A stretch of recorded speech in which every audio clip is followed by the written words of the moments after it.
Good evening. Living with মিলিতে সবাইকে স্বাগত। Hopefully সবাই ভালো আছো, সুস্থ আছো, বেঁধে বেঁধে আছো।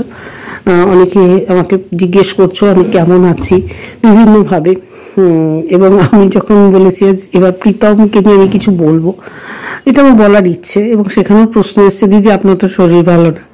হ্যাঁ ভাই, আমি এরকমভাবে ক্যামেরার ওপার থেকে আপাতত ভিডিও করব। এবার প্রশ্নটা হচ্ছে আমি কি হলো হঠাৎ আমার সঙ্গে।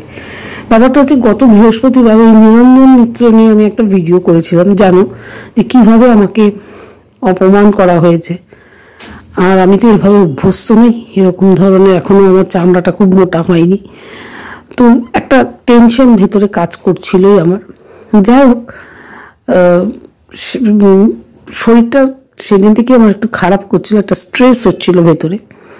তো রাত্রে, আর আমি, তোমরা সবাই জানো যে আমি কারোর হাত ধরে বা কারোর ব্যাকডোর দিয়ে আমি আমার চ্যানেল তৈরি করিনি। আমি একটা বছর কি 1.5 বছর ধরে বিন্দু বিন্দু আমার চেষ্টা দিয়ে যেটুকু পেরেছি, যখন পেরেছি ভিডিও দিয়ে আমি চ্যানেল গ্রো করেছি, বা আমি আমার পরিবার সমৃদ্ধ করেছি।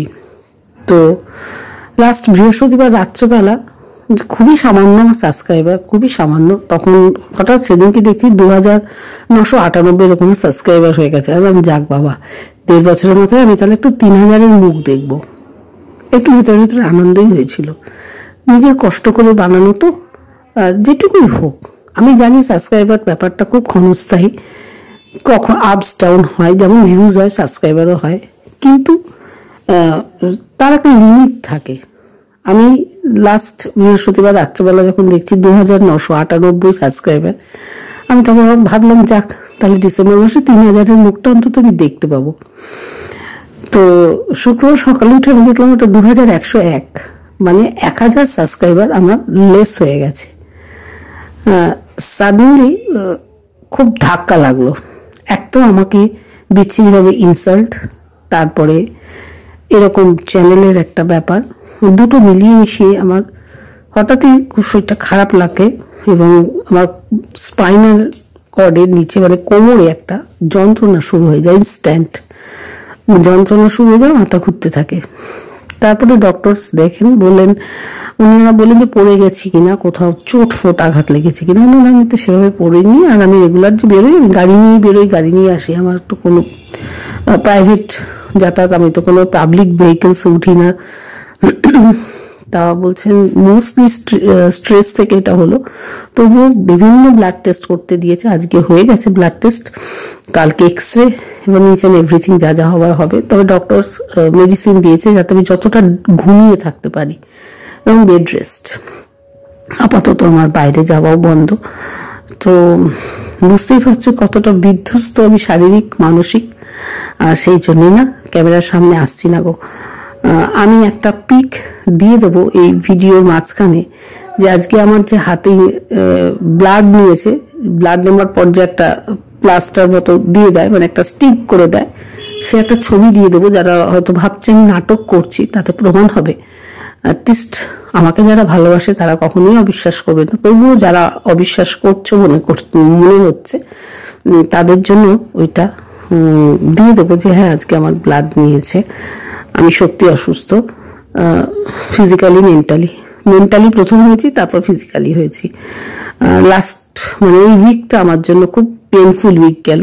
হয়তো আমি আবার পুনরায় সাবস্ক্রাইবার গেইন করব, যদি ইউটিউবে থেকে থাকলে এরকম হয়তো হয়। কিন্তু আমি জানি 2-3টে সাবস্ক্রাইবার লুজ কি গেইন সবাই করে, কিন্তু একদিনে 24 ঘন্টা না 12 ঘন্টার মধ্যে 1000 সাবস্ক্রাইবার লুজ করে যায়, সেটা হয়তো আমার সাথেই হলো আর কি। যাই হোক, ঈশ্বর যেটা করাবেন সেটাকে মেনে নিতে হবে, মেনে নেওয়াটা আমার উচিত। দুঃখকে না মানলে সুখের অনুভূতি পাবো না।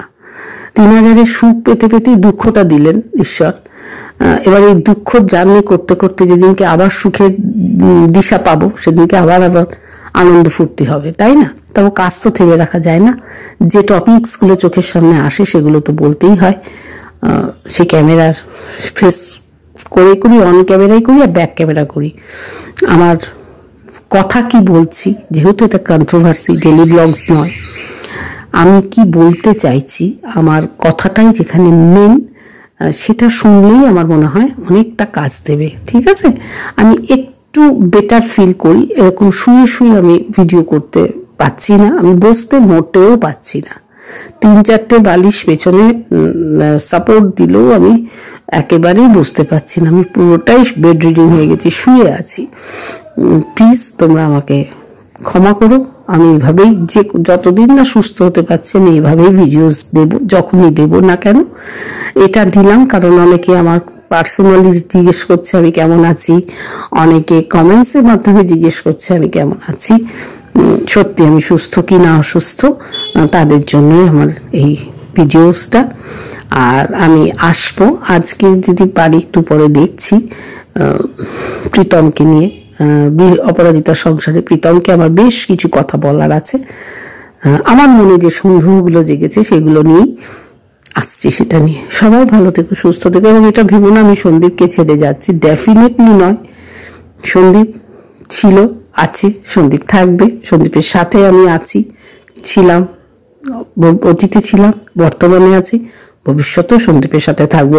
সন্দীপের সমূহ বিপদ যখনই বুঝবো সঙ্গে সঙ্গে সন্দীপের পাশে এসে আমি দাঁড়াবো। ন্যাচারালি কেউ সেটা ভেবো না যে আমি সন্দীপকে মানে সন্দীপের কন্টেন্ট আমি ছেড়ে দিলাম, ডেফিনেটলি নয়।